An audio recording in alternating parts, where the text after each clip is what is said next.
Wait. Hold the phone. All right.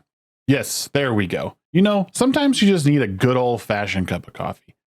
Buckle up, freaks, because we have a fresh new pot to pour out for you. The new Predator film, Prey, recently hit Hulu and has been interesting to watch people's reactions. And from what I've seen, people kind of dig it. And they aren't wrong necessarily. The movie is likely the best Predator film to come out in over a decade. This may be contentious for some, but I didn't hate Predators, even if Topher Grace was the lamest pseudo-antagonist ever created. Prey takes place in pre-colonial America and follows a Comanche tribe and a young woman named Naru, who is out to prove herself.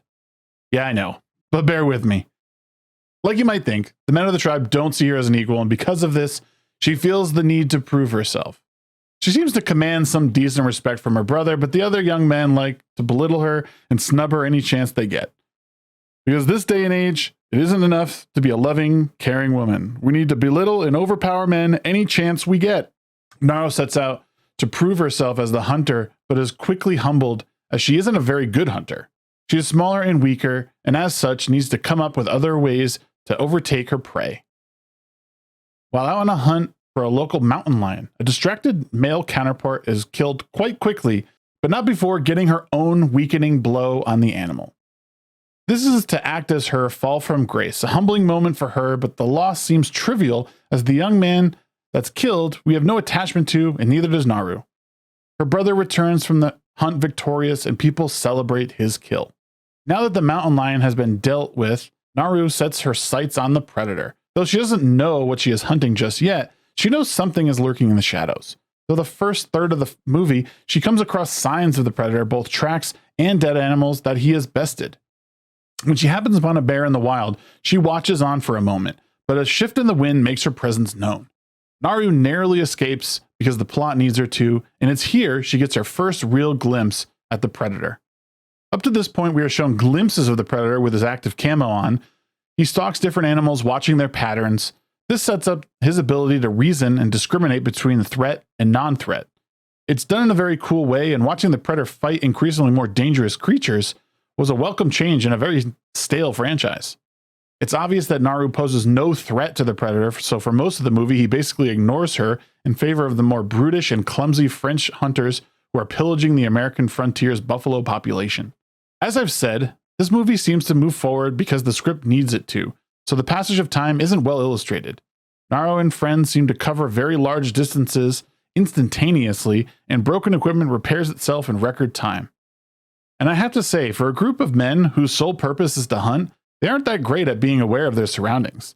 They're clumsy and ignore foreign sounds like the predator's clicking or purring or whatever the fuck you call it. Even towards the end, where the predator doesn't see Naru, but nearly brushes up against her. Are you meaning to tell me that he has no other senses besides heat vision? Can he smell or feel anything?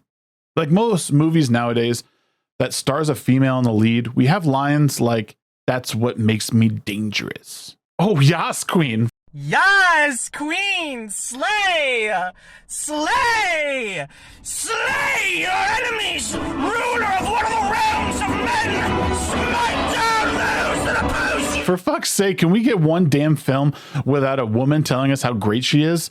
This scene would have worked had there been more silence and her readying her gear, and maybe a small montage of her being proficient with her weapons. Oh, and that's another thing. She learns to use her little rope axe that she constructs in about 30 seconds, so there is that. Is there anything a woman can't do nowadays? It's almost like we couldn't possibly give her a weakness that she needs to overcome. Naru discovers that a local plant has the ability to lower her blood temperature when she gives some medicine to an ailing Frenchman. Wow, how convenient that is. Not only did it work nearly instantaneously, but she was able to deduce all of this while a killer alien was trying to hunt her down. The final fight between Naru and the Predator was probably the low point of the movie for me. It came off as a Home Alone sequence of events, and Naru was able to pull him through her series of traps, overcome him without a scratch, even using his own technology against him in the end. Like I've said, the movie seems to happen because it needs to, and it seems to be a big problem with most modern movies. Writers have a hard time showing and rather seem inclined to tell us everything that is happening on screen. It's patronizing and makes the audience feel stupid. This is certainly a fun movie with great cinematography and good action at times. and easily the best Predator movie in years. My suggestion, get your friends together, have a bowl of popcorn, a couple of beers, and enjoy the hour and 40-minute ride that you're about to go on.